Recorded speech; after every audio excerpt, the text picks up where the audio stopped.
बिस्मिल्लाहिर्रहमानिर्रहीम। अस्सलाम वालेकुम दोस्तों, आज की सूरत-ए-हाल यकीनन बहुत ही हैरान कुन है।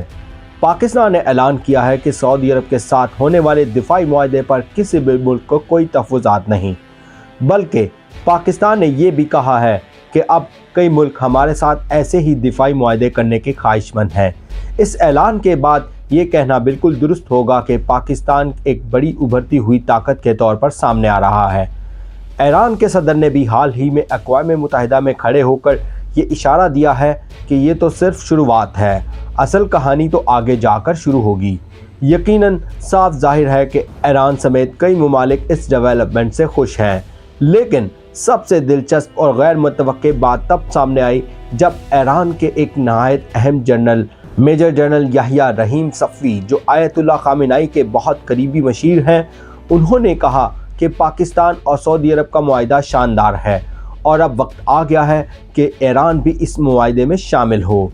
फिर इसके बाद इराक़ और दीगर मुस्लिम ममालिक को भी इस इत्तेहाद का हिस्सा बन जाना चाहिए ताकि एक मजबूत मुस्लिम फोर्स वजूद में आ सके।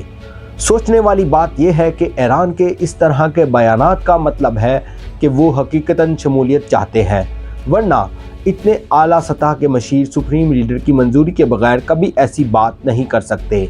अब ज़रा तसव्वुर कीजिए कि अगर ईरान वाकई शामिल हो जाता है तो इसराइल के लिए एक ये डरावना ख्वाब बन जाएगा, ख़ास तौर पर इसलिए कि पाकिस्तान और सऊदी अरब के मुआहदे की सबसे बड़ी शिक ये है कि अगर एक मुल्क पर हमला हो तो वो दूसरे मुल्क पर हमला तसव्वुर किया जाएगा, यानी बिल्कुल नेटो आर्टिकल 5 जैसी शिक। अगर इस इत्तेहाद में ईरान, इराक़, मिस्र, तुर्की, इंडोनेशिया और मलेशिया जैसे बड़े मुस्लिम मुल्क भी आ गए तो ये एक तारीखी ब्लॉक बन जाएगा, और फिर जब इसको चीन और रूस जैसी ताकतों की पुष्टपनाही हासिल होगी तो दुनिया भर में ताकत का तवाज़न यकसर बदल सकता है। ये भी याद रखिए कि रूस के सदर व्लादिमीर पुतिन बारहा मुस्लिम इत्तेहाद की अहमियत पर जोर दे चुके हैं, यानी रूस भी इस इत्तेहाद को अमली शक्ल देने के हक़ में है। अब ज़रा सोचें कि अगर इसराइल ने ईरान पर हमला किया तो आर्टिकल 5 के तर्ज पर तमाम मुस्लिम ममालिक इसके ख़िलाफ़ कार्रवाई करने पर मजबूर हो जाएंगे। ये वो लम्हा होगा कि जब इसराइल की नींदें वाकई उड़ जाएंगी।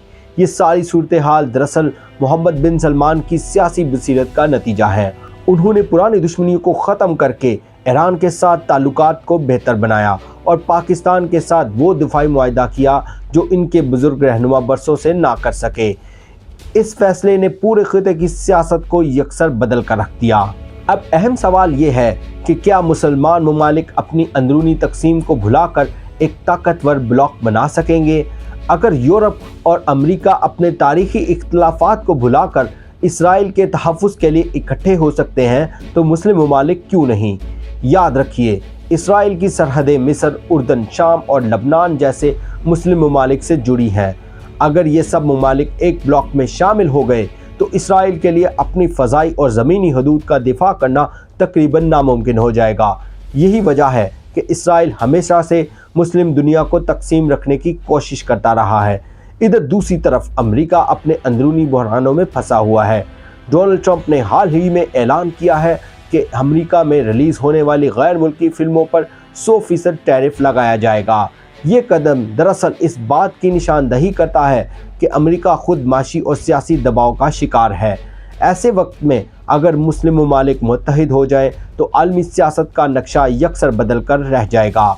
दोस्तों, इस सारी बात का खुलासा ये है कि अगर ईरान, इराक़ और दीगर मुस्लिम मुल्क वाकई पाकिस्तान और सऊदी अरब के इस मुआहदे में शामिल हो गए तो ये दुनिया का सबसे ताकतवर दिफाई ब्लॉक बन सकता है, और फिर इसराइल और इसके हामी ममालिक के लिए ये सबसे बड़ा चैलेंज होगा।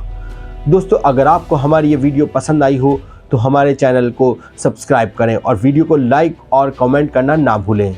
शुक्रिया।